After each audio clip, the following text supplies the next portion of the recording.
All right, I want to welcome you to the Thursday, August 22nd, 2024 meeting of the Finance Committee of the Georgetown Divide Public Utility District. I'm going to call this meeting to order. And could we have a roll call, please, Elizabeth? Absolutely. Member Miller? Here. Member Hellick, she did check in with us. Member Gorens? Present. Member Fisher? Present. Liaison Stovall? Present. And Liaison McDonald, who we also heard from as well. Presenting staff today will be General Manager Nicholas Schneider. All right, let's begin with a pledge of allegiance.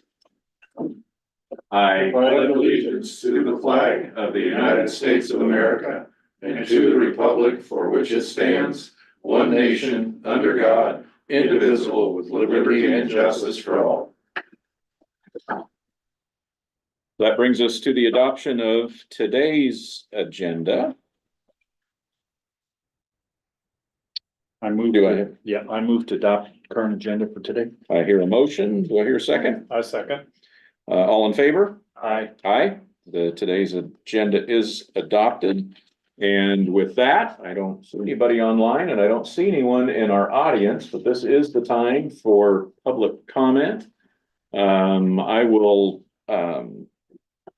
leave it open for the end of the meeting if anyone shows up. I'll go ahead and continue the public forum to the end of the meeting in case anyone shows up with a comment. And with that, that brings us to the approval of the minutes.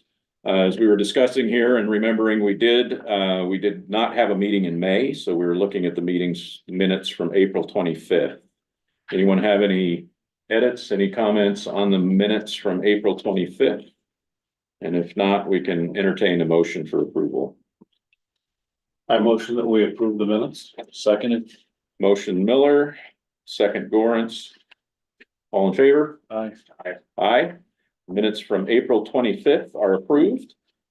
We're cruising right through. Brings us to page 2. The informational items and the financial reports. I don't see our finance officer today, but is our general manager, Mr. Schneider. Are you going to take it away?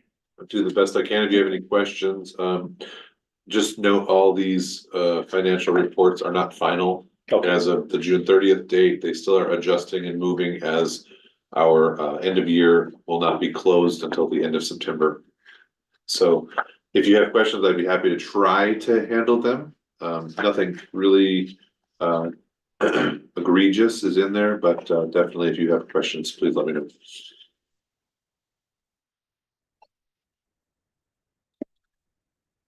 As I went through this stuff, Nick, it looked to me like we were over budget a little bit, 5,600. And then over budget in 5,300. The rest we were under budget, but overall, I think it was pretty close. We're about 50 grand over by my calculations, subject to whatever changes are, and I think that's pretty good. It's pretty good on a $5 million budget. It's actually almost 6 million. Yeah. So I think. Where is that other million? I was just saying. What's that? I said, so where is that other million? Yeah. So one for less than 1%, I'd say that's pretty good. Yeah. I would just give it up to staff here. They do a really good job of keeping tabs on everything and making sure that we're staying on track. So as much as I can take credit for it, it's them doing the labor and the hard work. And just rough figures, I know I'm going to put you on the spot, but just with that 5 million, how many miles of pipe roughly do we maintain? So we have 70 miles of canals, open ditch canals. We have about 215 miles of pipe. Don't quote me on that. And we have about 112 square miles of area that we cover. So there's quite a bit of infrastructure out there. There's 11 tanks. There's 3 major reservoirs that are smaller than Stumpy, but 3 in district major reservoirs that we maintain, 2 water treatment plants, and a wastewater pumping station. We also have about 6 different pumping stations that take water from a a tank and have to go up higher to certain homes. So it's a pretty complicated system. Yeah, I just want to get a sense of scale out there that it is a pretty vast system with a pretty small ratepayer base for the size of the system we have, and that's it's a lot of money, but it stretches a very long way too. And I'm just very proud of our district. So thank you, staff, for the work that you do. I've seen you out there in the middle of the night digging things up and repairing them so that I could take a shower the next morning and sit and watch out my window in warmth and of my own home, watching them do that work, and appreciate it very much. Yeah, I'd say the goal is to make sure that when that tap turns, if the water's flowing. Yeah. All right. We also have a report on grants, and I see a sheet that's been put in front of us. Is that, It's the same one that is That is- posted. okay, so it did get posted. Okay, I know Cherie always holds us to that. She Yeah. always, so I'm channeling Cherie, since she's not here today. I'm gonna ask her questions, make sure Absolutely. to post it. This is the same document. Before we go to grants, I had a couple questions on the vendor purchasing report. Major cost here was for the pension, insurance and health agreements. Yes, What is the number of employees we got covered under that? Do you know, Nick? 26. Right there. We do have one vacant spot right now, but there's 26 total employees here at the district.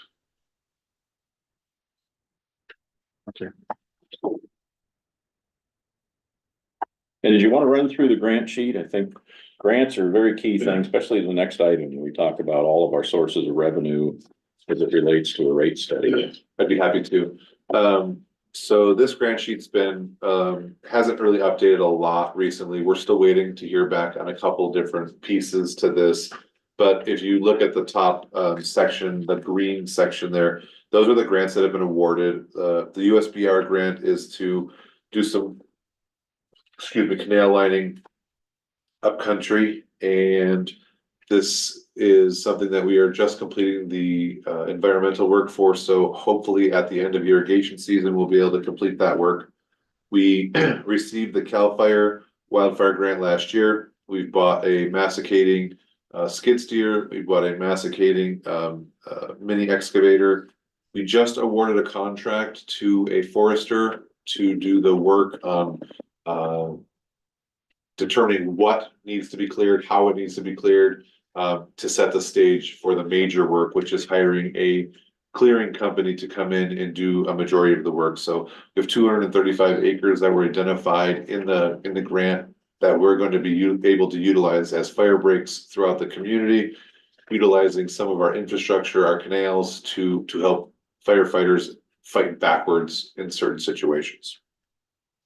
And then the last one is, state appropriation. We just spent the last of our money on AMI upgrades in the ALT area. And we were able to capture a lot of those remote metering sites where now it can beam the information right to the office here without having somebody go out and read the meters individually. Lastly, the congressional appropriation is to build a water tank at the Sweetwater treatment plant. We are in the engineering phase and we are vetting how big of a tank we can put into that location at the moment.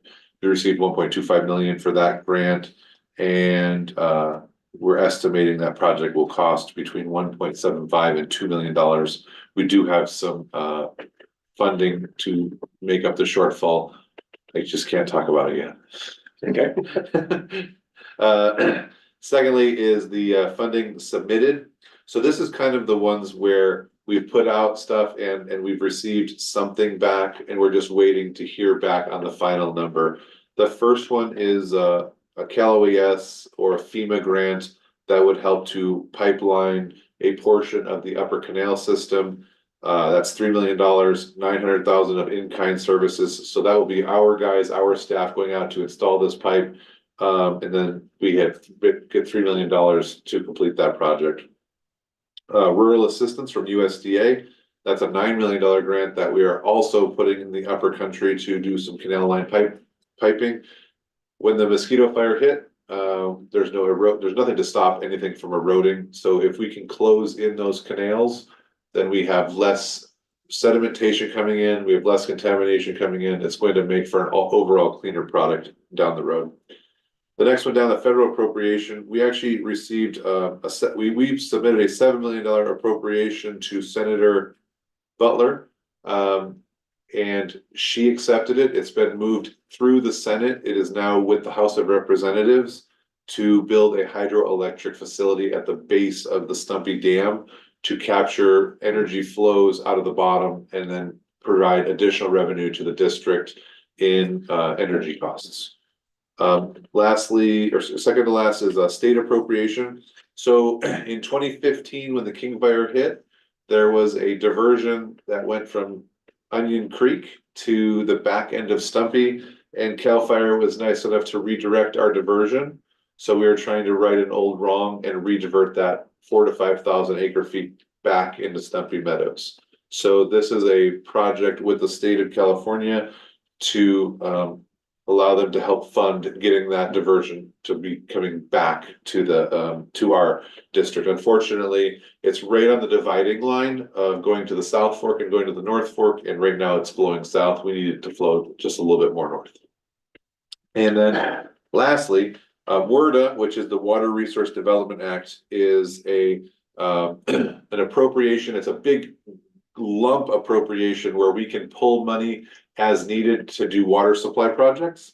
And this will be looking to vet additional reservoirs, additional water supply in the upper country, additional water supply here in the lower country, and that is for $20,500,000. So that's a large one, and that actually was accepted and voted on at the House of Representatives and is now with the Senate. So that's a really great step, and it's on its way to coming into something we can utilize.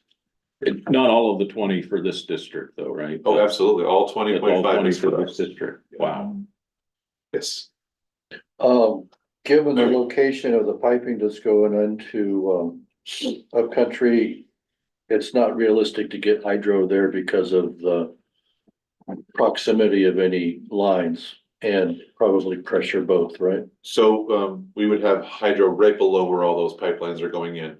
So Tunnel Hill, we Yeah. have the hydro right there at the Right end there. of Tunnel Hill. And so as it comes down, it gained velocity through the pipeline and it would be captured. We could look at doing an inline. The big issue we have up in that area is infrastructure. Yeah. There's nothing up Just there. nothing, So it's really hard to get the power lines. right? With this 7 million, about 5 million of it, okay.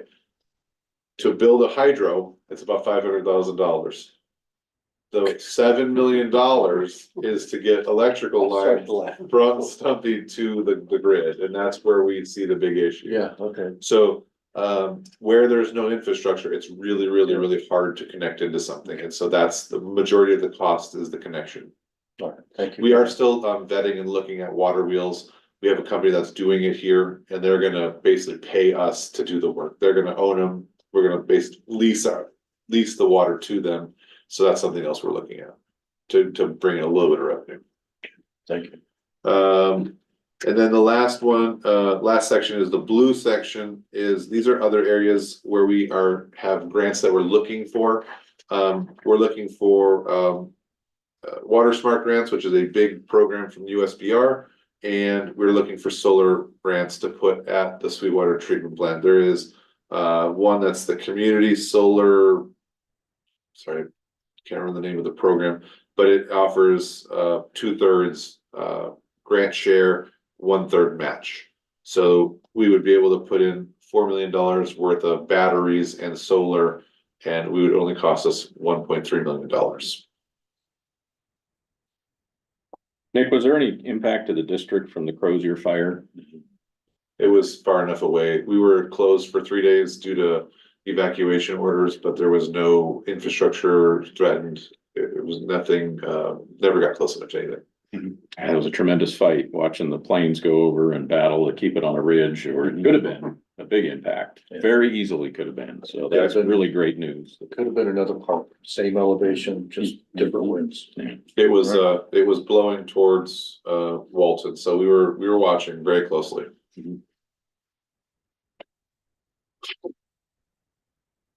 The other question I had, and this is kind of leading into the next item on the rate study, but the grants in general are paying for either new infrastructure, studies of new infrastructure, or in some cases, major maintenance or remediation due to the fire damage, right? These are not, grants in general don't underwrite ongoing operational costs. Is that generally true? There is no grants for operational or operations and maintenance costs. So the day-to-day operations, those are ratepayer borne.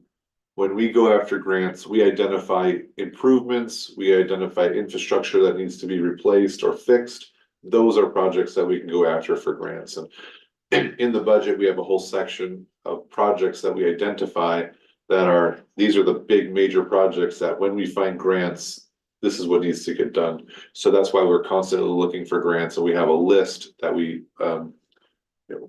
checklist of, does this one fit? No. Does this one fit? No. And then we look for the right fit for all these different grants for those big infrastructure projects. Yeah, and it's an important point, because in my, I've worked with grants for 25 years. And in general, unless you're in the world of health and human services, grants in general are not intended to offset operational costs. The product that they can build efficiency into your system. But they're not intended generally to offset operational costs. Those are generally borne by local sources, rates, local taxes, things like that. So, but they do invaluable work for the infrastructure that we need. That's very important. To dig a little deeper into what you just said, the pipeline in the upper country will bring a lot of efficiencies to the manpower that are up there. Less grisly work, less cleaning out of things. If less debris can get into the water system, then we have less physical manpower that needs to be put up there, so we can become far more efficient. And so those are the types of offsets to the operations that grants can provide. Okay. Before we move on to the agenda items, I do have one other additional informational item that's not listed, but something just to at the October board meeting, we will have to reaffirm terms for you on this committee, and we'd like to see if you are all still interested in serving on this committee. All except for you, Mr. Gorns, you're not quite to your 2-year limit yet, but Mr. Fisher and Mr. Miller, You're safe. you're safe I until don't know, maybe you're safe. you're safe until 2025. So yeah, you're barely safe, but we would like to know if you'd like to reaffirm your commitment to the committee, and we can continue to push you into forward and have you on this committee. So, Mr. Fisher I'm happy to stay. and Mr. Miller, Happy to serve. thank you guys so very much.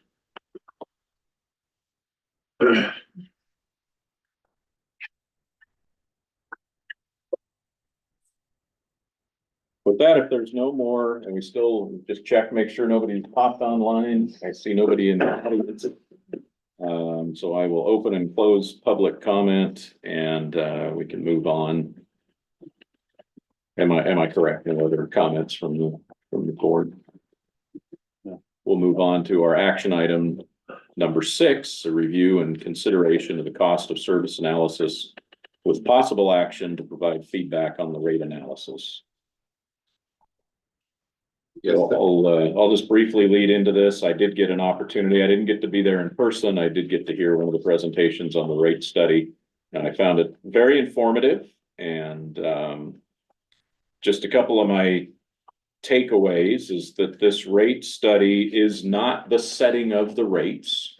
This is a financial research paper, as you might think of it, that does document the cost of service projected over time. And it's a guidance document for the board to set rates, but this is not the setting of the rates. There were, I believe, so there were 3 or 4 presentations. This is the 4th. Is that right? this is the 4th. So this is the 4th presentation. I remember 5 years ago, before I was on this committee, just watching from social media on what was happening, and the banter going back and forth, and the kind of the vitriol on the divide over the report. Some of the things I saw were talked about vigorously is challenging some of the numbers in the report. Are these real? Where did they come from? And so I'm pleased to see that all of this that we've been working on, the 3 workshops up till now, this workshop is all opportunity to vet this report. So if there's questions, this report has not been adopted. This is the opportunity to look at the numbers. It's the time to question the numbers. We're going to do some of that today, but I think it's important to at least have confidence. If it comes to the point that we need a rate increase, we at least want to have confidence and plenty of good public input and questioning of where those numbers came from, why they are justified. It's kind of why we're here. So I'm pleased to see a multiple step public input process, and we'll try to grill you some here too. But I'll go ahead and turn it over to you to give us a briefing on the rate study. Excellent. Thank you for that introduction. That's Steve Miller spot on. exactly today. Oh. a great introduction to how this process has gone. We've been working on this process since early 2024. In, I believe, March is when we accepted Water Resource Economics to be our water rate consultant. A gentleman by the name of Sanjay Gar. He has been doing rate studies for, I believe, the last 20 years, some absurd amount of years of looking at these types of numbers. So if it's been thought of for rates, he's thought of it. One notable piece that I'll toot his horn just a little bit on is AWWA, which is the American Water Works Association, puts out a book. It's called the M1. It's rate setting for water districts. He has a hand in writing a majority of the M1 book. So definitely a very knowledgeable person. He uses a lot of words like arbitrary and capricious. These rates cannot be arbitrary. You can't just pick a number out of a hat and say, this is what I want the rates to be. There has to be a backup of information. There has to be good inputs so that when the outputs come out, they are provable. So they're not just arbitrary, they're not just capricious. There's an actual set scientific study that goes into how these rates are set. So you want to give me one more slide? I'd like to make a quick comment. He is also the person or the agency that's done the rate cost of service studies for the areas surrounding That is this correct. district. So as far as context, he's the one, when I look at the cost of service for Placer County Water District, we're going to see the same quality here as I see them. He also was a partner on the EID rate study as well. So he did not have the main contract, but he was the behind the scenes architect of the numbers. So the agenda is the rate study process and what it is, kind of a start to finish.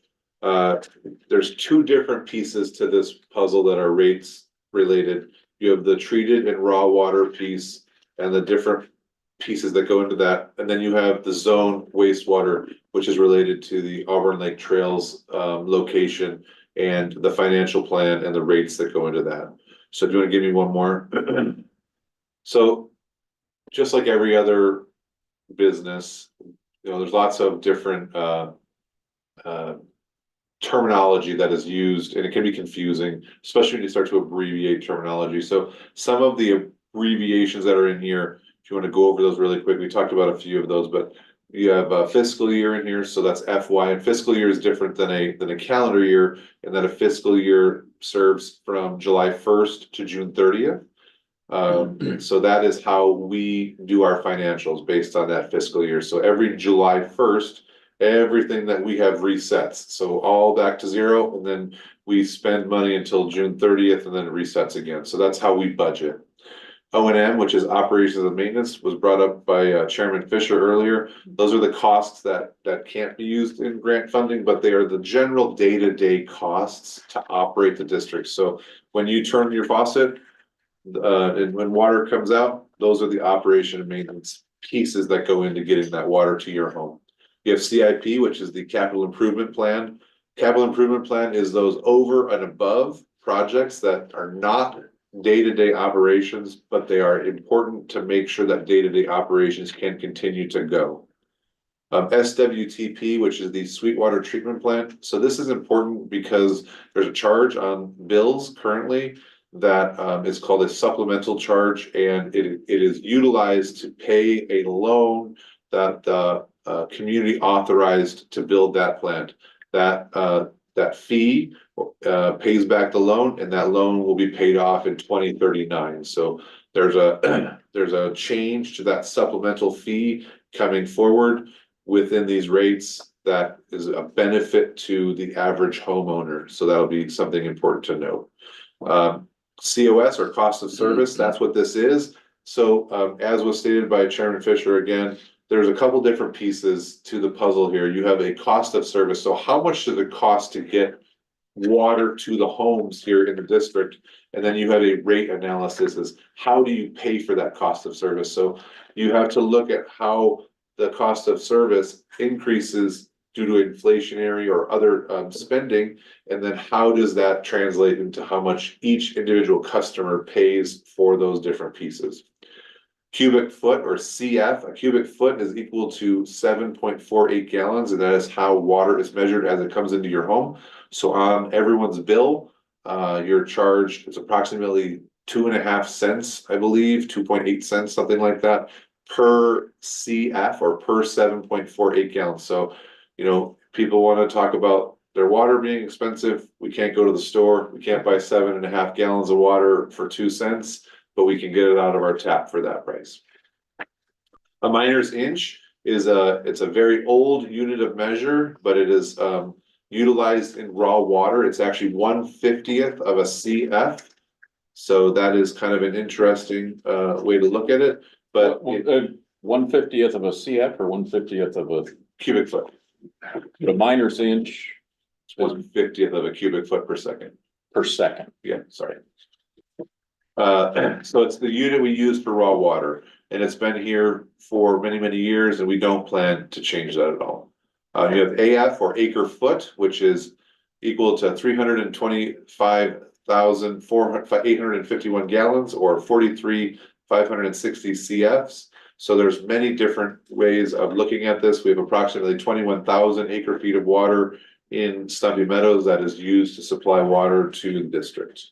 You also have ALT, or the zone, which is Auburn Lake Trails and the wastewater facilities that are located within the Auburn Lake Trails area.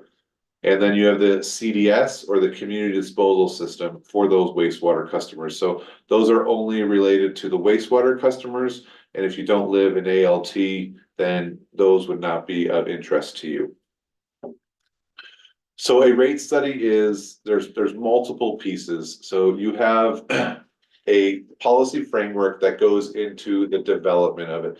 This is all of the inputs that you need to have in place to make sure the document comes out correctly. So some of the inputs that we put in to this, and there was a policy put forth by the board of directors, was we wanted to have a salary analysis of all the people here and how they related to local districts to ensure that we had a strong employee base and we were able to retain the employees that we needed. We also did a large asset management program called a Castle study, and it's KASL for the company that put it together. But what they did was they went and looked at every piece of infrastructure that we had, looked at its age, looked at its efficiencies, looked at its life expectancies, and then they're able to put an engineering construction cost on how much it would cost to either replace or maintain or put it on a schedule so that this district doesn't have things falling apart. We're able to take care of the things that we have and continue to move forward with a strong water supply and getting that water to the customers. We also look at the budget for the district. We look at the capital improvement plan as a part of that budget. We look at inflationary costs, we look at energy costs, we look at all the different inputs that could potentially be a financial input to this district. And then that's where the financial plan and the report come out. So the financial plan, which you'll see a little bit further, is a multi-year cash flow that is projected. How much the district needs in cash flow to continue to provide service. And then we have a cost of service analysis. So again, as I stated before, that is how much the district requires to operate. So when we are providing water to the customers, it's not how much it costs each customer, but it's the global, how much does the district need?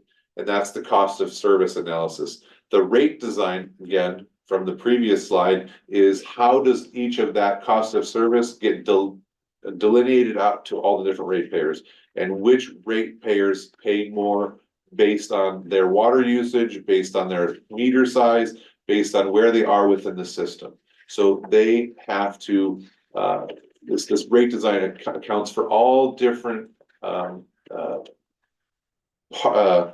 the word I'm looking for here? There's multiple different things that go into this rate design, again, to follow that arbitrary and capricious. We cannot have just random things going on. It has to be defensible.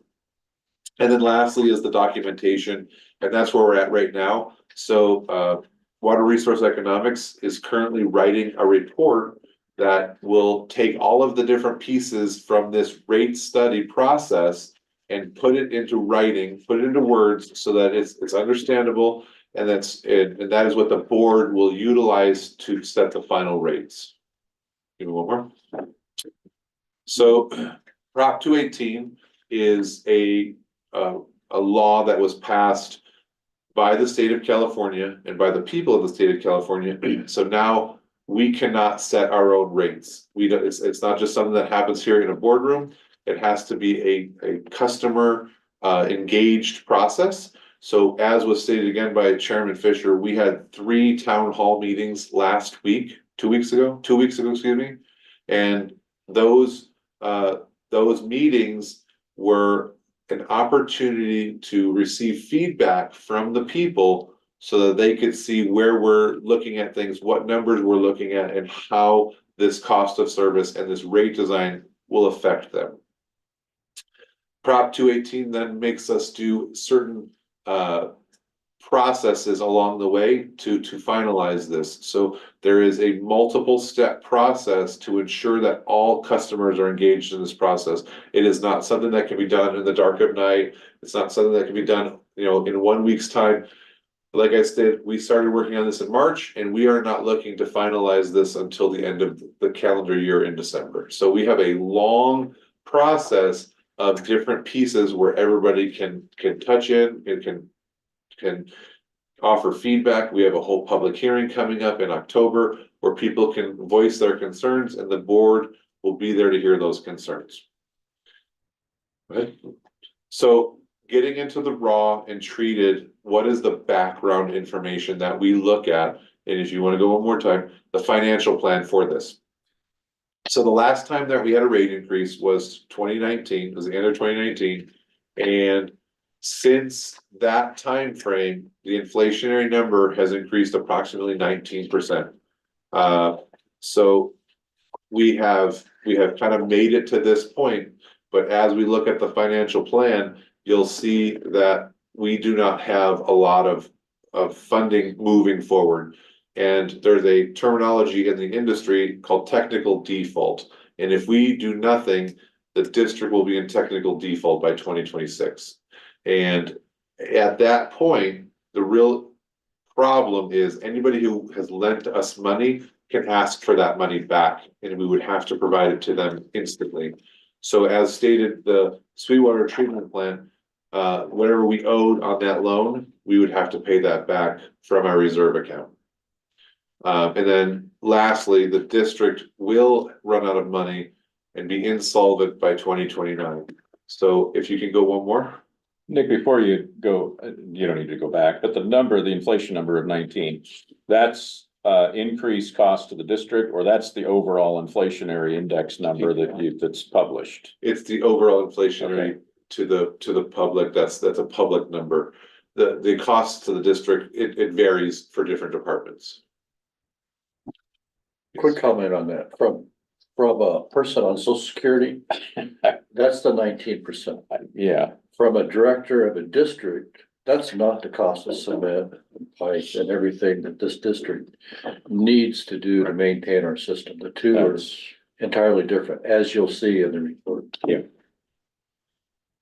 So, That CPI is excluding the volatile food and energy sector and commodities. it seems to be volatile in one direction over a very, very long time, even, Yeah, let's call it volatile. If you look at HEB, which is Yeah. a significant cost. And we're going into a business cycle, part of the business cycle right now where commodities takes off. And as you can see it already in gold and silver up about 30% in the last 6 months. one thing I'll note is, it was just mentioned, was, food is, kind of a marker of the CPI. The thing that we look at really closely is the petroleum market. As a water district, just about everything that we utilize here is based on the petroleum market. Plastics, paints, metals, everything is tied to that petroleum market. So if the gas prices are really, really high, our cost to the district are increasing. And when the gas prices go down, then our costs start to stabilize a little bit more. There's just so many pieces to the puzzle that are based on that petroleum market that we have to watch that. So that's where inflation goes. So how much revenue does the district need to keep the water safe and reliable? Go ahead. So we have what is called a water reserve policy. Now, there are different pieces to that water reserve policy. So you have unrestricted reserves, you have your state, Sweetwater treatment plant supplemental charge reserves that you have to keep. You have the state revolving fund that you have to keep. So what these different funds do is these are the reserve funds that the board and the state has told us we have to keep to basically remain a solvent district. Once we get below these numbers is where you start to see the technical default part. Now, the 811,000 and the 1.1, those are to pay off those loans. So kind of like you rent a house and you pay your first and last rent, we have to put money aside for the first and last payment of this loan. And we actually make a lump at the end to pay off this loan. So it's not like your car loan where you go right to the last day of how much you've signed on for. We have to pay it off 2 months early.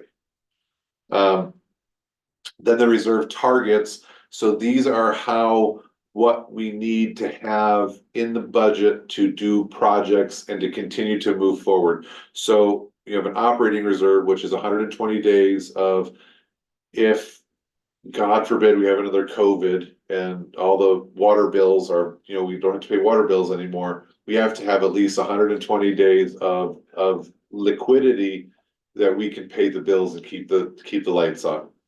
Capital replacement. So the 606,000, this is not money that we're putting aside as part of the rates. What this is when you start a project. So we have an $8 million project, a $9 million project for putting pipelines in, but we don't get that money straight up in front. So they don't give us a check for $9 million and say, please do the project. We do the project, we pay the money, then they reimburse us along the way. Much like you pay a contractor to build your house, you pay the first quarter, the middle quarter, then you pay the third quarter, and then you pay the final. So we have to do the same thing. And so $600,000 is to get a project started. We have to have that money in the bank somewhere where we can access it and we can get these projects started, and then we get reimbursed coming back. And then emergency, again, this could be anything. We had a fire a couple of years ago and we've spent over $1 million on stuff that we have, incurred, or problems we've incurred as a result of that fire, and we haven't been paid back yet. We have a plan, hopefully, to get paid back, and FEMA has said that we can have some money for some projects, but we're still waiting. So fire was 2 years ago at this point. I'll be here 2 years next month. So, and we still haven't received any money from FEMA or from anybody else in that regard. So still have to have some money put aside for those kind of emergencies and rainy days. Go ahead. Are these cumulative? Are these cumulative? Yeah, the 6.6 and the 4.3. Yes, Okay, so you're looking at 10, correct. almost 11. 11, yeah. Okay, so what does it look like if we do nothing? And this is kind of the status quo. We would need $3.9 million to fund the 5-year CIP program. So these are projects that we looked at and that are needing to be done over the next 5 years. And this actually was something that we looked at originally. We looked at a much more robust CIP program, but staff decided to take several projects and move them into our grant funding area.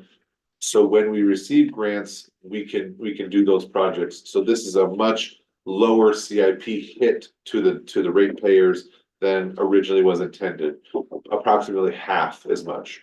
And so this still, if you keep going, this, if you look at what these different bars are, the blue on the bottom is what the operating and maintenance expenses are.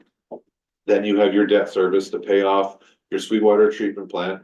And then you have that same bar in the last slide is the gray area.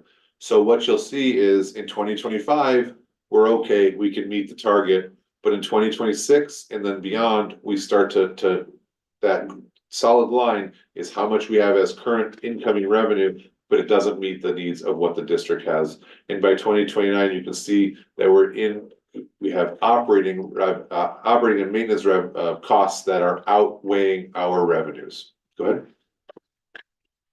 So this is what it looks like, and this is the insolvency of the district. As I stated before, we're good in 2025, but in 26, 27, and 28 is where we start to eat into those reserves that we already have. And yes, we do have money in the bank, but those are, again, what was stated by member Gorans was these are things that we need to have for those different targets that we have. But if we start eating into those fund balances, at some point we run out. And in 2029, we go into the red and we have no more money left to fund the district. Nick, when was the last time there was a rate increase in the district? The last rate increase was in 2019, nearing the end of 2019. Okay. And I don't know if now is the right time or maybe it'll fit in, maybe you're getting there, but just curious why we haven't had to have a rate increase from 2019 till now, and we're in the black or in the green according to this slide. But it looks like if we don't have a rate increase, that's not going to continue. So I'll let you, whether you want to address that directly now or work it into the rest of the program, just sort of a question. I think the answer to that question kind of would be told on the next couple slides. If we would continue, if we would have had rate increases along the way, we probably wouldn't be in the same situation we are. But I am acutely aware of the last rate study, and some of the inputs the last rate study had were not solid, and there was additional information that was being asked for. Unfortunately, it was never brought forward, and that was one of the main reasons for the rate freeze. Now we've tried to work really hard to have good inputs into this so that when the output comes out, it is going to be a good solid output, and it's something to be trusted. That is the whole goal of what we're doing here, is to have a document that the people, that the finance committee, that the irrigation committee, that the board, everybody can trust this document because of what we put into it, and all of that will come out with the report.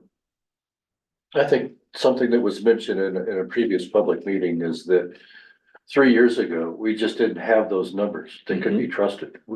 Not that we just didn't have them. Yeah. I mean, we didn't have access to what the real costs were. And so as a board, we couldn't make a decision without factual base on what the costs were. We just didn't have access to what the costs were. And I might add that Chairman Miller knows, we tried for the year or two previous to that, closer to 18 months, we couldn't get the information. So it was stonewalling. So about a quarter of this 5 years, or 30% of that time, was in anticipation we would get it for the start of moving forward. So of the 5 years, almost 2 years was trying to keep this board, getting this staff and the previous board to acknowledge this board's request for the data that they didn't trust. And then the clock started. So this process could have happened a couple of years ago. But that's a quick answer. Okay. Thank you. Good, excellent public question, something the public needs to know. To that point. And I talked to Nick a little bit about this at the beginning before we met. Maybe we need to beef up the first part of this to explain some of these things. I mean, you guys have done a heck of a job. Nick's done a heck of a job with grants, with operating the rates don't even cover, what is it, 53% of our total operating cost? I forget what the number is, but the rest of it is money that we've got in the bank through investments. It's money that we brought in other ways. Taxes. Taxes prior to the time when the money was in passbook saving account. I mean, the board and this committee prior to me have done a lot of things to make sure that we could pay our bills. And I think it's the kind of things that should be said on the front end of this report, just to set the stage. I mean, that's just my feeling. It's the context. Yeah, because I think the community sees one thing, 55% rate increase. That's all they see.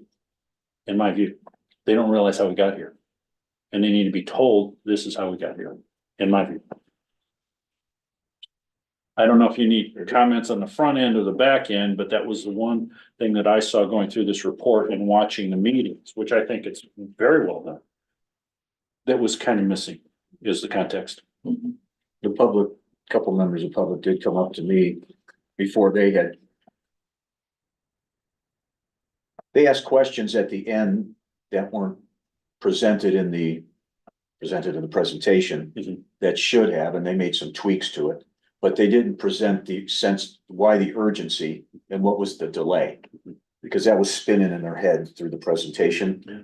Why getting hit over the head all of a sudden? Why now? Yeah, they're preoccupied with the fact, and the same thing, why is a 25% increase levied on ALT? Right.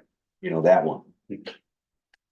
So, Yeah. good point. But anyway, sorry, Nick, didn't All mean to right. interrupt. Totally fine. We'll turn it back over to you. Wanted some questions that seem to be obvious in the middle of this. We're a one team, so I appreciate it. This slide is kind of that interesting slide of when the district becomes what they call technical default.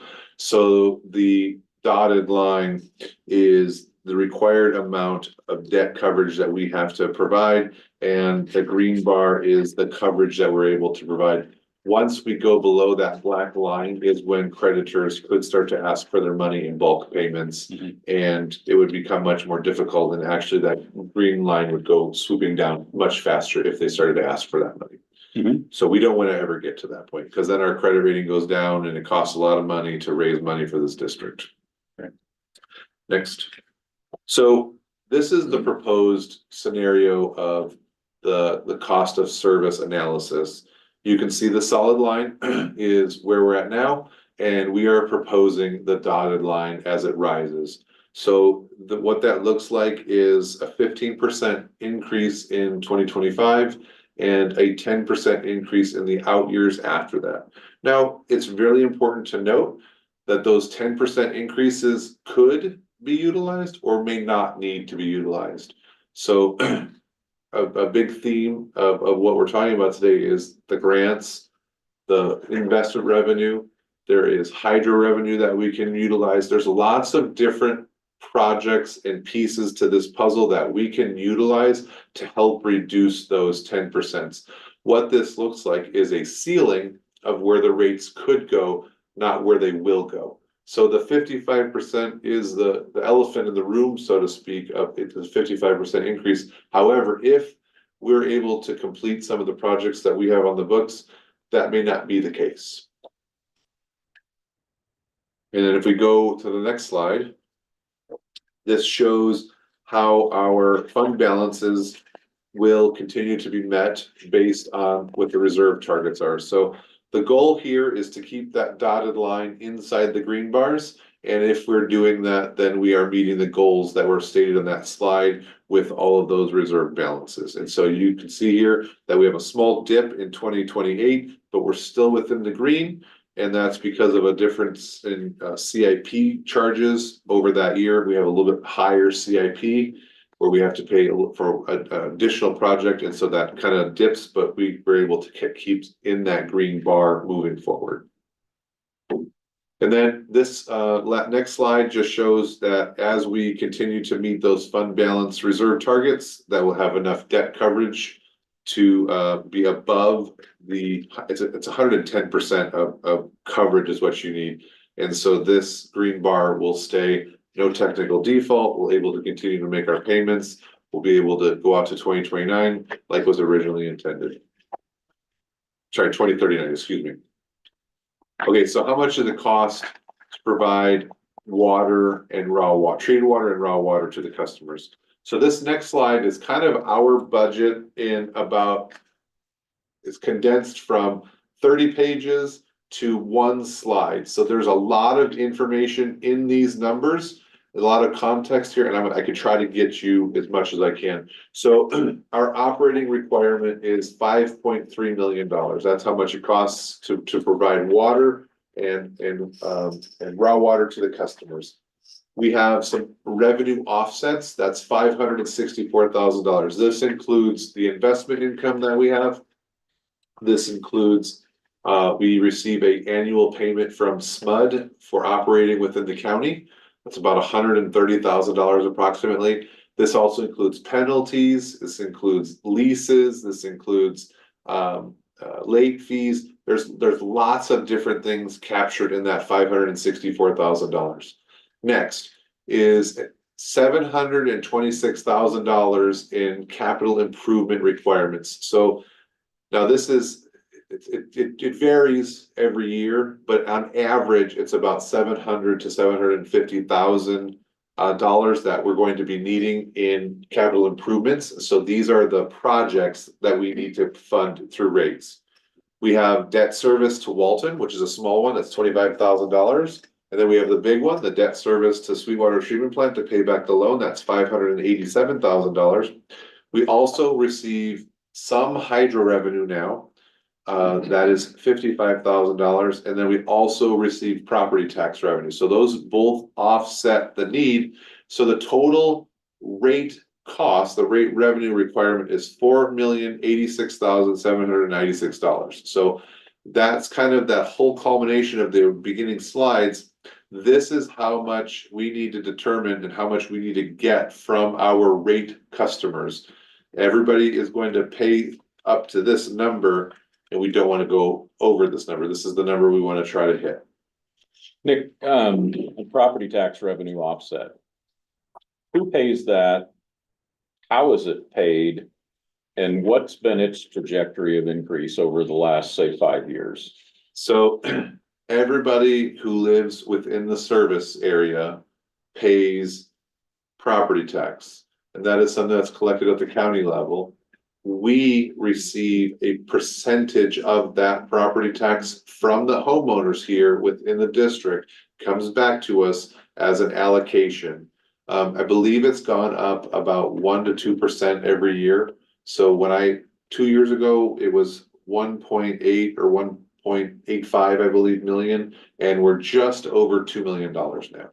So residential, commercial properties pay it? Correct. So it's every part, so it's that base 1% property tax that everyone pays. Yes. The district gets a portion of that. Correct. So every property taxpayer, commercial, residential, anybody, they don't see that as an extra line item. That's part of that base, what they call the ad valorem base of the property tax. That is 100% correct. Yeah. And actually, when we get further into the raw water, you'll see how we take this into effect.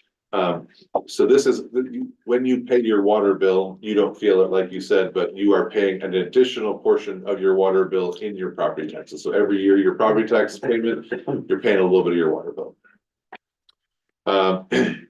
To the next slide, please. This slide talks about how much, where we start to allocate different pieces of the puzzle. So there's treated water and how many cubic feet that they are provided. So it's about 59 million cubic feet per year. Then you have untreated irrigation. So that's 75,000 cubic feet, excuse me. Then you have, how we convert those to acre feet, and I'm wrong in my numbers here, so I'm sorry. Miner's inches, I apologize. My eyes are not really working good on the big TV, so I apologize. When we convert those, treated water is approximately 1,367 acre feet of water. And the irrigation or raw water is 3,749 acre feet of water. Total water served is 5,116. Then we have to look at other pieces to this puzzle. So we have number of connections. There's 3,784 versus 539 raw. Annual water usage. And this will tell a little bit more when I get to the last part here. And so these are different allocation numbers for how the cost of service is allocated between a treated customer and a raw customer. The most important piece to this puzzle is in the last rate study, the treated customers felt that they were subsidizing the raw water customers to some extent. So what we have placed is a reliability factor that since the raw customers can be turned off at any point because it is not a health and safety amount of water, and the treated customers are on for 7 months more than the raw customers, it is a 7 times reliability factor. We have to have 7 times more reliability to get water as a treated commodity to your home than we do to have raw water. And so you'll see as we start to allocate the operating costs, how that plays in. So if you can go more. So here's how we're at the different funding sources, or different O&M sources. So source of supply, we're putting 72% of that and 28% from treated and raw. Raw water, 72 to treated, 28 to raw. Water treatment, that's all put under the treatment plant, all the treated customers. Treated water, that's all being put on the treated customers. So admin and customer service, that's based on the number of connections. So 88% of the admin costs go towards treated water, 12% go towards the raw water. Now, the hydro expenses, because more water is flowing because of raw water, we give the extra allocation of 73% to the raw and 27% to the treated. So we're able to generate more money based on how many people are raw water customers, so we give them the benefit. Continue. So with the capital assets, general administration, again, that goes based on connections. So we look at the treated get 88% and the raw gets 12%. Hydroelectric, again, because they're generating more revenue, raw has to pay for any upgrades or any pieces to that. Source of supply, this is 72% to the treated, 28% to raw. And then raw water is 72 and 78, that's the reliability factor. So source of supply and raw water, we have to have the reliable water. So we put that a little bit more on the treated side than on the raw side. And then the final two, these are all going to go to treated customers. So what this is that $72 million, everybody sees that number. This isn't real dollars. This is real dollars and stuff. So we have dams, we have pumping stations, we have tanks.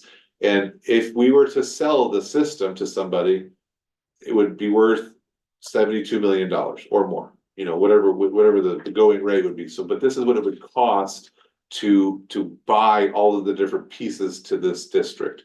And here's how we allocate them around for the capital asset plan. Keep one.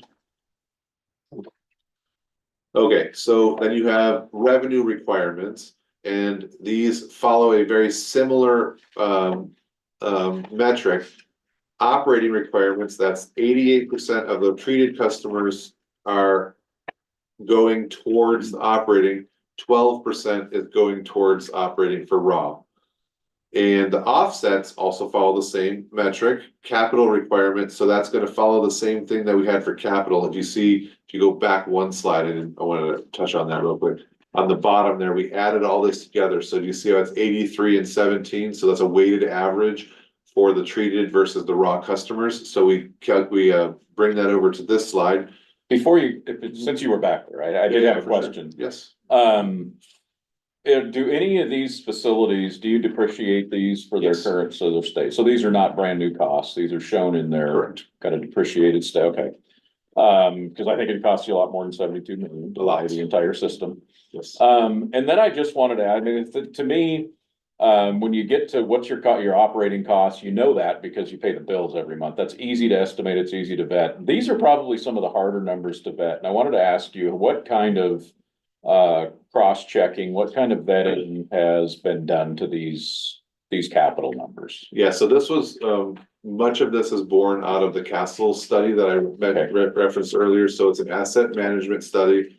A company basically for 2 years looked at our facilities and looked at the age of them, looked at the efficiencies of them, what it would cost to replace them, what it costs to build them, and put I mean, it's a 400-page document that staff and this gentleman worked on together to make sure that these numbers were solid and everything was included.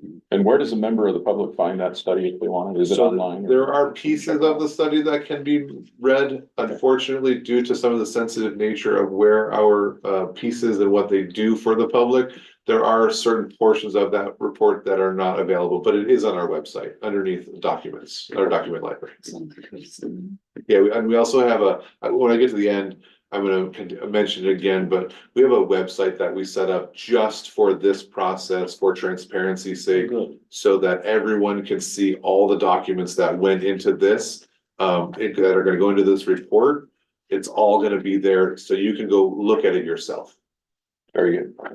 Nicholas, when I hear this presentation, I've heard it 3 times and each time I focus on something else because, oh, that's been satisfied, or I get that now, that makes sense. And now what triggers me right now is I'm thinking, what's reliability? It's 7 times. When it's thrown out there, well, irrigation is only 5 months, but reliability is 12 months. That's, it's not a 88-12 thing. It's 7 times that. It's almost twice as much, not 7 times. If you just look at, it has to be reliable for 5 months of the year instead of 12. What else, if someone was to ask, I trust the numbers, Yes. but I don't know besides 5 months versus 12, that's like a 2 to 1. Where does the 7, does it come to cost? You know what I'm saying?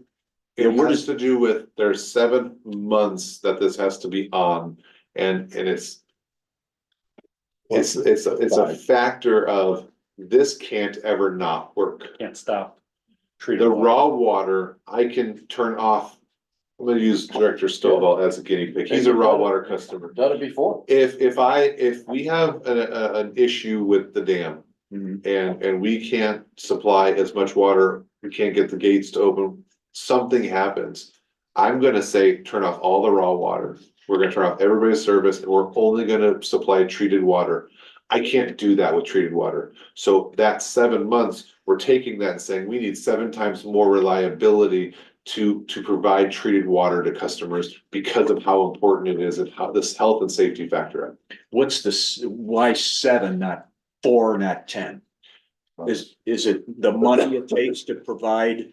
It has to do with the 7 months of it being on while the raw water is off. That's what it would cost, or Correct. something like that. Okay. Yeah. Years back, I do have a few burned out pump repair bills to vouch for the fact that you can turn off the raw water anytime you want.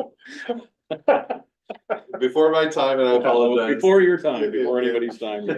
Yeah, remember those days. Yeah, I was just saying, if somebody says 12 versus 5, that's closer to 2 to 1, why 7? So if you mention that number as far as, it'll throw you off thinking it's closer to 2, how 7 all of a sudden. It has to do with the months of operation. All right. That's kind of the extra months of operation. Okay. And that's a good point on this particular slide that you'd want to explain a little bit more. It's like when I looked at the capital asset allocation, I didn't understand that until I looked at the next slide where you have the allocation there. This slide supports what you have in the next one. So I think that's a very good question on why 7X.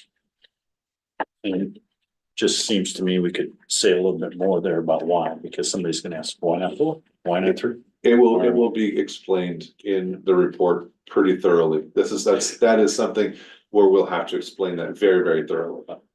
So we're not really gonna use this anymore other than us to go through it. This is, we've done the public meetings. This is just basically for us now to go through it and make comments. That It's is correct. not gonna be out there anymore to be public. We will have a version of this at the public hearing, but it will be different. Okay. All right, thank you. Okay, thank you. Okay, can I go one more again? One more? And I'll just chime in real quick. We do have a couple folks with some fairly hard stops around 4:30, so we're keeping our eye on the clock, trying to be somewhat efficient with our time. I think we also picked up somebody online. I don't know if that's Shariri. I did I can talk faster. postpone public comment to the end. We want to leave at least a couple minutes for that, so. Thank you, Chairman. Quick question on page 22, there's the hydro revenue offset, that's as it currently stands in 2024. That is correct. I understand in the future, there's the potential, That is but correct. that's gonna change. At this point, we don't know the cost or the benefit of that. Because it's an unknown at this time. That is In correct. the It's a- future, there'll be staff costs associated with that, but also Potentially. there'll be more generation, so. We'll have The to, board will look at that when that happens. yeah, we'll have to recalculate the entire hydro revenue as the contracts are renegotiated. So we don't know what the So contracts. this is a point in time. So the next slide is actually pretty telling from the original rate study. So what this is saying is if you go all the way to the bottom, the treated customers should have been paying a little bit less. And the raw water customers should have been paying a little bit more, about 4.6% more and about 0.5% less. Now, this is before the 15% is put onto this, so the 15% goes onto this, and then here's how we create a rate structure. So go 2 more slides. So some of the highlights are, we want to maintain the uniform rates, usage rates, so that's the commodity charge. We're not gonna have tiered rates like you may have heard of. It's gonna be one commodity charge for each cubic foot of water, no like high water user rates. But we want to take anybody who is a 5/8 and a 3/4 inch meter, which is about 92% of our customers, and break them away from the 1 inch customers and put them on a smaller meter charge rate than the 1 inch customers. Because it helps with, those are the lower income or the customers that may struggle a little bit more, and we're able to soften the blow of this rate study to those customers as opposed to continuing to have those rates go up for them. Can you go one more? So this next slide is pretty telling. This is where the rates will go from a 5/8 meter bi-monthly charge was at $61.76. We are proposing $72.32 in 2025. And then you can see how it moves as it goes to 2029. Now, one of the things I want to highlight is right now, the low income rate assistance program is 25% of that current number. It's not written in here correctly. It should say $15.44 instead of $30.88. But what we're proposing and what the board has proposed is to increase that low income assistance rate to 50% of the base charge. So it would take your $72 of new rate and reduce it to $36. So it would help those folks who are on fixed incomes or who are not able to make ends meet. This is a little bit of a break in how they will be billed in the future. So just something I want to highlight there. And that's going to go for all meters if you can prove that you are low income. Good.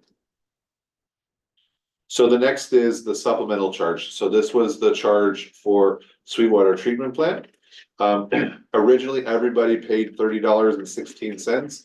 What we're proposing is to change that to $23.64 to the 5/8 and 3/4 inch meters. So reducing that charge by about $7 and increasing it for the larger meters. The way that Sanjay describes this is it's kind of similar to internet bandwidth, which I think is a great analogy. If you have the potential for using more water, or if you have the potential for using more internet, you should be charged more for that potentiality. So this is what we're doing here is changing this based on the potentiality of using that treatment plant throughout the service area. Keep going.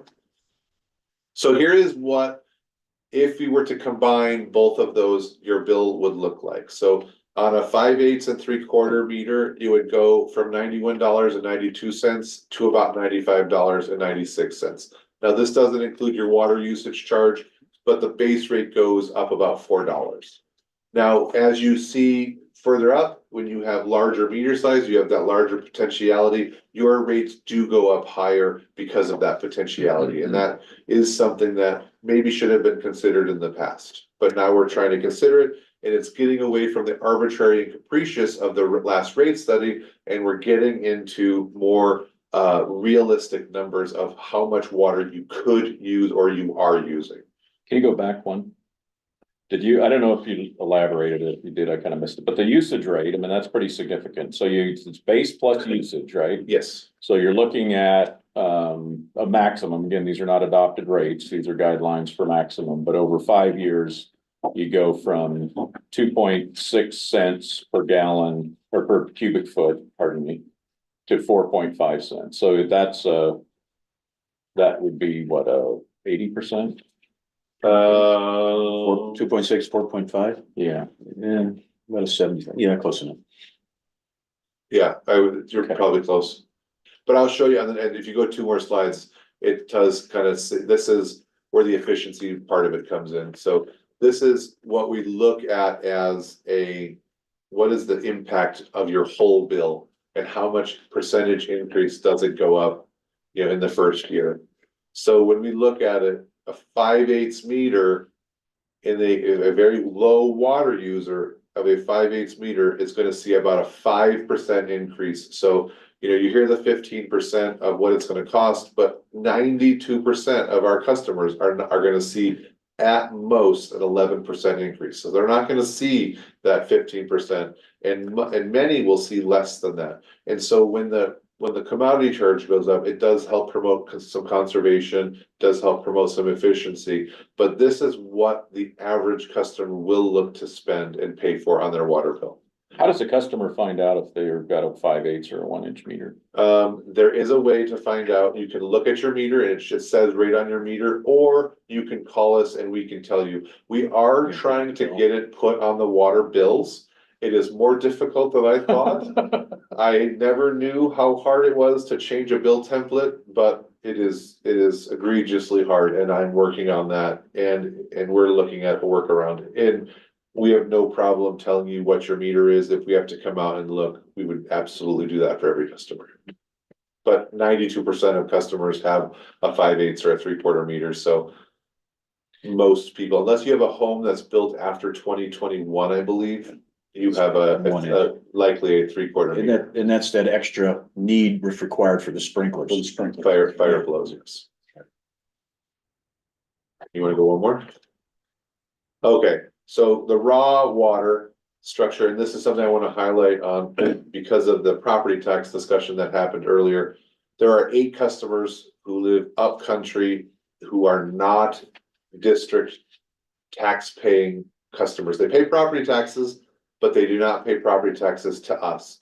So they've been receiving a subsidy from other raw water and treated water customers for the last 4 years, 5 years. And we are removing that subsidy because they're not paying that property tax. So if you continue to go,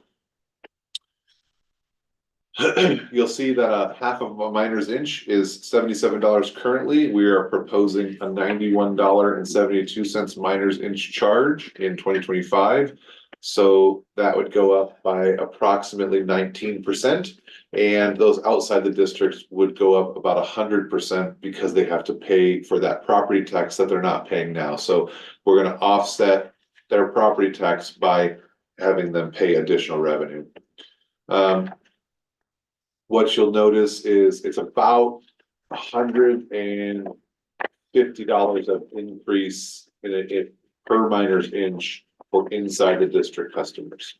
So it's a bit of an increase, but we tried to keep it as small as we could and continue with the cost structure that we had.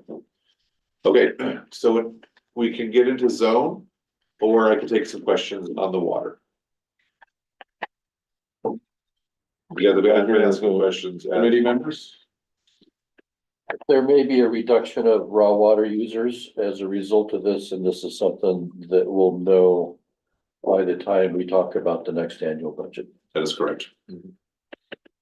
Just a note, before you said, 1 inch is like 1/50th of a cubic foot, it comes to 9 gallons a minute, just so Was it 9? I thought it was 11. it's, Okay. or 20 ounces per second, but I just wanted to, 9 gallons a minute. Okay, That's very, very precise.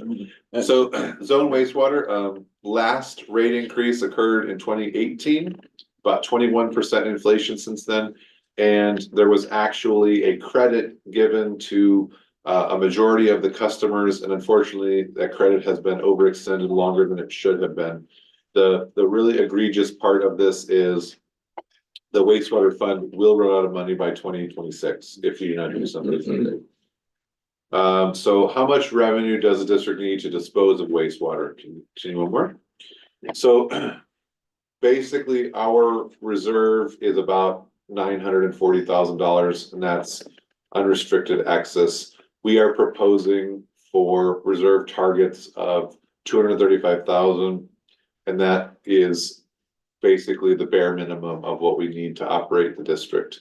There's not a lot of emergencies that we can have happen. There's not a lot of things that we can have happen, but we still need to meet those reserve targets.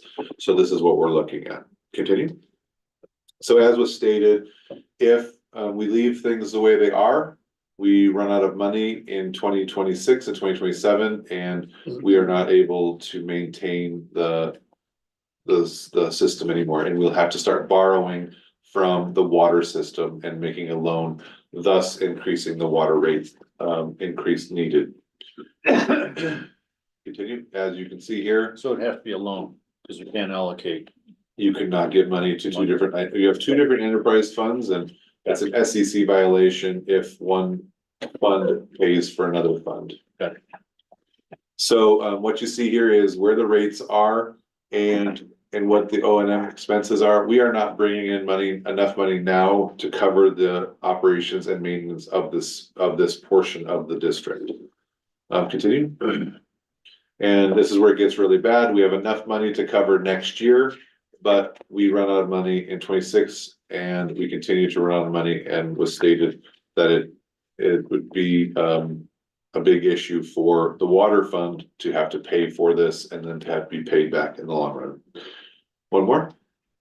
So here's what we're proposing, and I know it's hard, and but we are proposing a 155% increase to the zone rates, and then small 5% increases on the back end. We have looked at a variety of easing or smaller increases for the first couple of years so that this isn't a large one. Unfortunately, it doesn't really ever get us out of the need to take a loan from the water fund to support this district. What we need to do here is unfortunately rip the Band-Aid off, get us to where we need to get, and then have the slow increases to keep up with inflationary costs as they go forward. Continue. So what you'll see here is, again, the green bars, the dotted line needs to stay within the green bars. So you see we increase the number, and then we kind of ride it back down, much like it has been in the past. Okay, so here's how, go on more. Here's how we allocate. So there's 138 customers that are considered CDS or community disposal system customers. And we have 947 non-CDS customers for a total of 1,085 customers.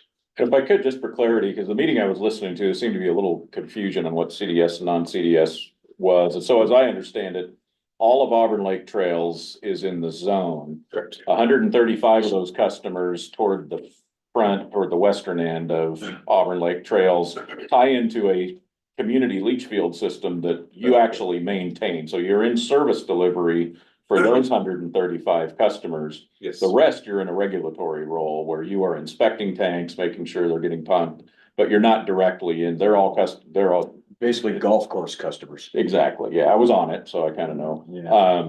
But toward the back, the remaining 886, you're in a regulatory role, but they own the leach field, they own the system. You're overseeing their compliance with state mandates. yeah, so all the customers kind of own the leach field, but only some of them use it.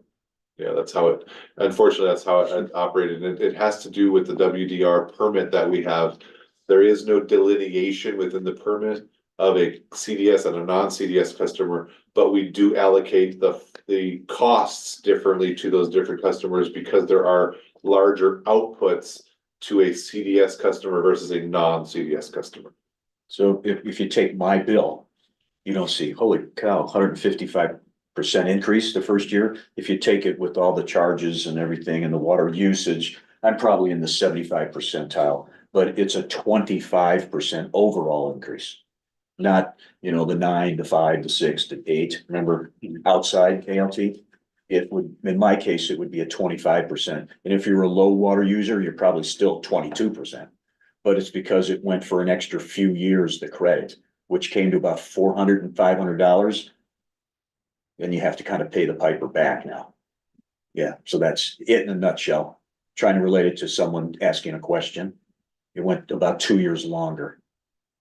And the board didn't have the information. And that's in your, To address that's in this your first year and then to 5% after that. Yeah, then it's, So you get banged in the first year and then after that. yeah, it's a 25, then I guess, It'd be like 1 or 2% for. Yeah, some Yeah, percentage, but. yeah.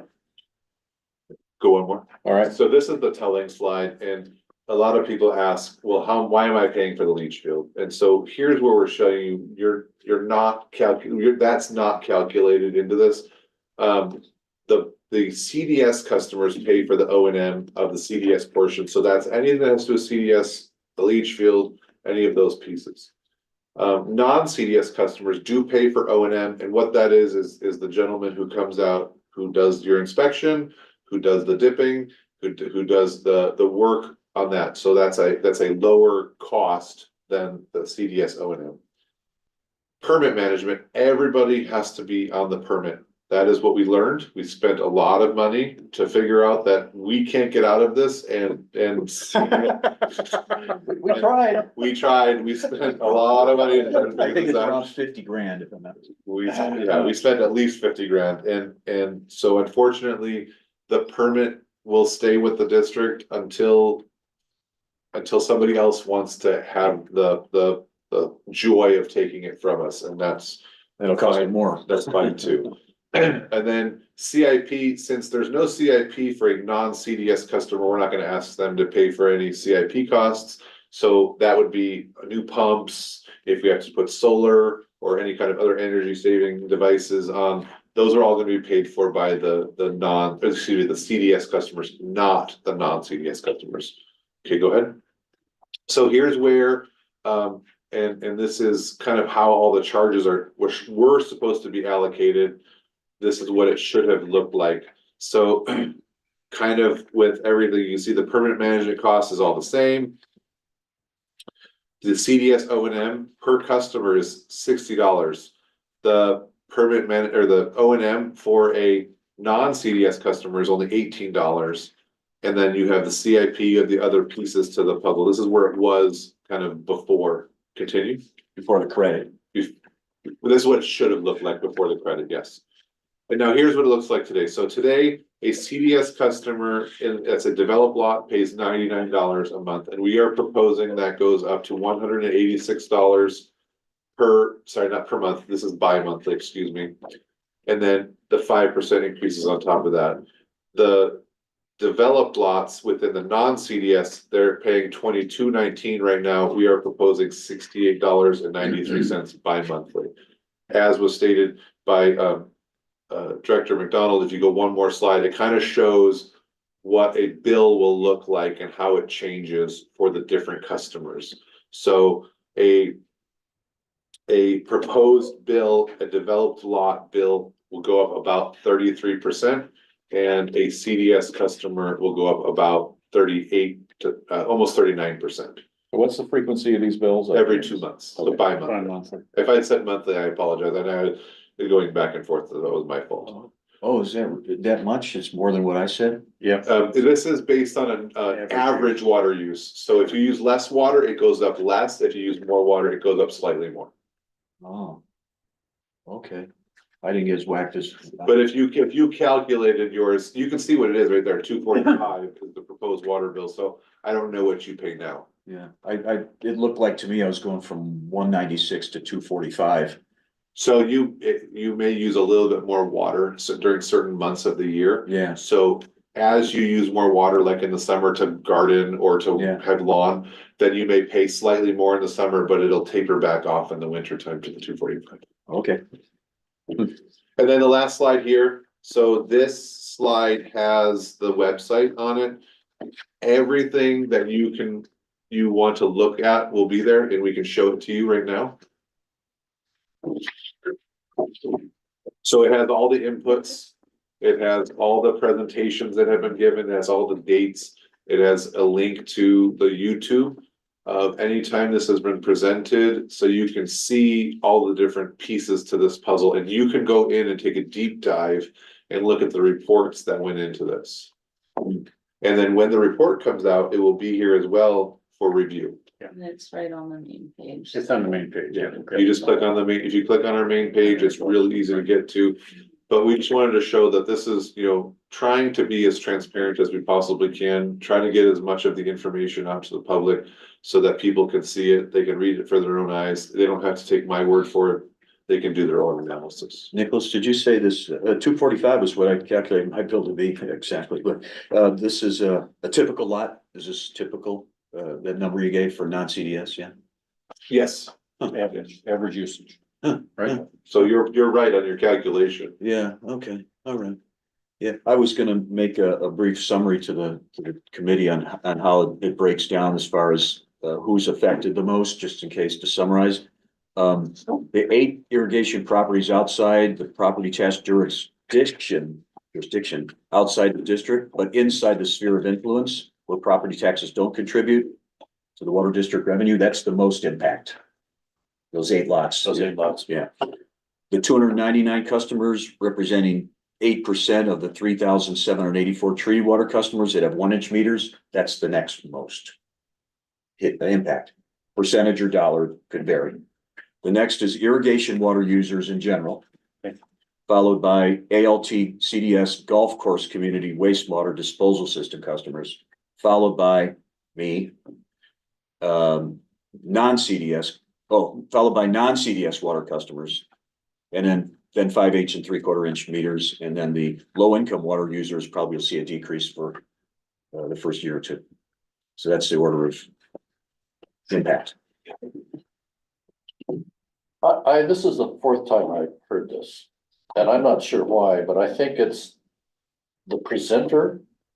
That this was somehow much more understandable than, and maybe it took 4 times. But this was a good presentation. No, he did better than the presenter. Yeah, and or it's the 4th time, I'm not sure which. No, he did. Okay, I agree. think. I agree. Why? It's a good job. I mean, you know it from the inside out. He knows it from the outside in, but I don't know, the language, I don't know. This was a good presentation. Well, he didn't pause, I noticed, Nicholas. He didn't pause to give people time to, Yeah. okay. It was the inflections and the pause and the little bit of explanation you give along the way. Yeah.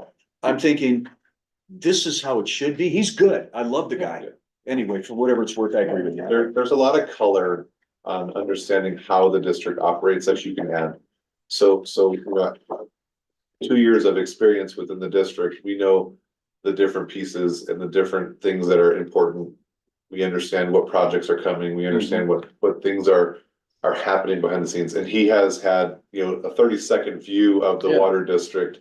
And he's looking at the raw numbers. Yeah. So it's different. It's dry. He's very dry when he talks about it. And I can hopefully talk with a little bit more passion because I want this place to succeed and I know that this place can do great things. Yeah, he hasn't seen what's burned. Yes. You have.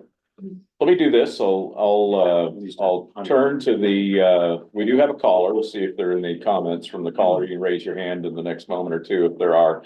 And then think about amongst the committee here, is we have an opportunity to make a motion if there's anything we want emphasized or recommendations to the board. We're not obligated to.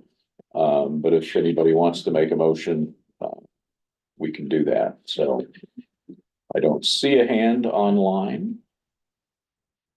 So I'll return that back to the board. There'll be one more opportunity for comment before we go, because I postponed public comment to the end. So let me turn it back to the, yes, sir. I have a comment. In 2019, this committee tried to get this information. And the result of that was that two of the members of this committee were basically held up, and they tried to throw them off the committee because they asked for it. So sitting where I sit now, I unbelievably appreciate the work that's gone into this. Because this is what we really needed to know to understand where we are, where we're going, what that means, what are all the pieces, so that we could come up with a realistic budget. And like I said, they wouldn't give the committee the information. They refused to give the committee the information. And then fired the committee. And then when that didn't work, because the people went nuts, Disbanded. they disbanded the committee. Yeah, they tried to fire two people, and when the public said, we don't think so, then they just basically killed the committee. Under the cover of COVID. Yeah. Because we couldn't meet with masks. And I do remember, just recently looking on some of the online, social media comments on the Divide pages too. I did see reference to, past general managers. So I think there's some confusion out there about that. We need to let folks know we do have a new general manager who is, and new finance team with Jessica as well. They were not here. And I remember when I first came on this committee, there was a general manager that was just pretty evasive, I think. You know, he was an interim, you know, it's just spending a short time, but it did seem like there was a very different attitude from staff about providing information about willingness to work. So I think I'm very pleased to see the direction that the leadership of the district is going, and this is a pretty thorough packet. It's not easy to pay more. We're already stretched. My PG&E bill is $1,500 last month. Going up, Nicholas, go ahead. So 2,500. So yeah, Did that make you feel good? no, it doesn't. Actually, That's for sure. but Yeah, makes them feel. yeah, I think, and hopefully somebody will watch this, and this will be enriching to them, and we are here as a committee to answer questions. I think you've laid out where the information is available. And like you said, you know, this is not the rate increase. This is the information behind the proposed rate increase that the board will wrestle with. And we at least want folks to have confidence that the numbers are reliable. It's, And that they're based on something. yeah, Yeah, and like I said, the stuff that you all, as a committee and as the board, couldn't get a hold of, and the numbers weren't there. That's what that website is for. It is for everyone to look at. So it's, this committee can look at it, the board can look at it. Every ratepayer, every constituent here on the Divide can look at every input. right. You had some comments about things you want to see in the front end. Did you want to leave that as sort of a advice to staff out there? Yeah, just general commentary. Okay. I mean, yeah. Not hearing a motion. I have just one comment, Nicholas. Yes. I have a little side hustle business, okay, and I talked to about 10, I got one too. yeah, and so I was out there, I queried about 10 customers out there. I personally invited them to the town halls. If you can't make this one, try that one. I put it on the ALT website, with a little blurb, only those who wanted to read an email. Anyway, every single one of them said, I had no idea. For whatever it's worth, for whatever reason, one said, how about the email newsletter, something, maybe there wasn't time to do it because we didn't know the dates or whatever it was, but not one of them said I knew anything about it. And we only had 3 people out of 2,000 people in ALT show up. And that was less as an overall percentage, I'm just talking ALT, than the general community at large in the greater area. So, Facebook, I don't know what, but, this hearing, I don't know what we need to do. But they all told me, and honestly, I know these people, they didn't know, and they might have been spent water smart. I just don't know, but they didn't know about it. Yeah, everybody got sent water smart notifications, the whole district did. I just wanted to throw whatever, I said, really? Yeah, Yeah, that's, okay. All right, so not hearing a specific motion, I think you can return to the board, we had a good vigorous discussion. I think we've all got our questions answered and happy to see this moving forward. I do want to close this out though with some of the upcoming, key dates. So September 5th, right, will be a workshop. And is that that's with the board, and would that be for the adoption of the study itself? that will be to any questions on the status of the study or any additional, if you think of anything, here's a formal setting.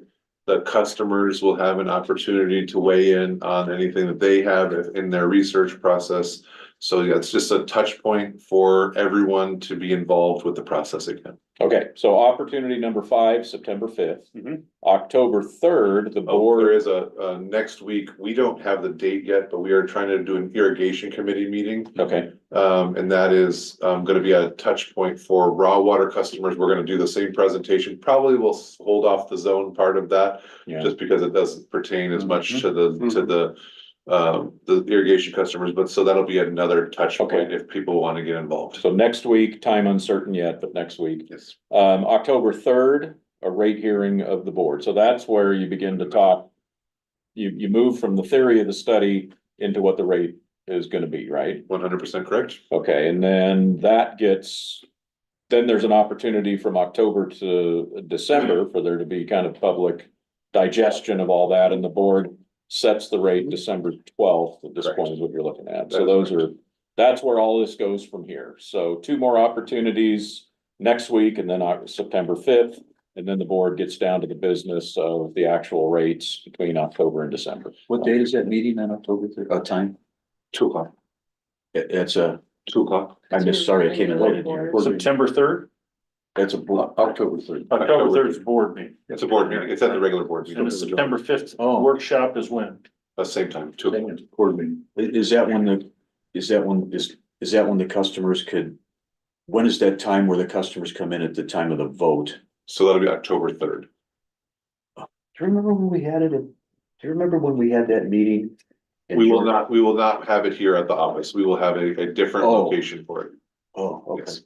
okay. Thank you. October at 2 PM. It'll be 2 PM and the public hearing will probably be set for 5 or 5:30 or something. Right, it was after hours where people could show up. Correct. Okay, thank you. All right, on to item number 7, Finance Committee member comments and reports. Any of the committee members have anything to add, subtract, or multiply to our discussion today? Hearing none. Number 8, any agenda items that we want to recommend or hear recommendations on for next time? What's our next meeting? We are going to be September 26th. And we will not have audit by then? I doubt it. Okay, Probably October. okay, that's fine. With that, I'm gonna reopen public comment real quick, because I did say I'd postpone it to the end since there was nobody present or online at the beginning. Do we have any public comments? I see a hand. We've got business. All right.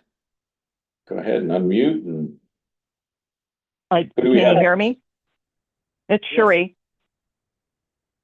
Can you hear me? yes, Hello? we can hear you. Can you hear us? Can you hear me? Hello? We can hear you. Okay, I can barely hear you. I just want to make a correction. Yes, the customers got sent through WaterSmart, but it wasn't until 4:30 last Monday after I brought it up at the regular meeting that they realized they didn't send it out to anybody except for the MailChimp and a couple postings on Facebook. Just so you realize customers were not notified ahead of time. Thank you. All right, thank you for your comment, Sheree. Glad you could join us. With that, I believe that brings us to adjournment. Next date, September 26th will be on the calendar. Do I hear a motion to adjourn? I make the motion to adjourn. I second. I third. We are adjourned.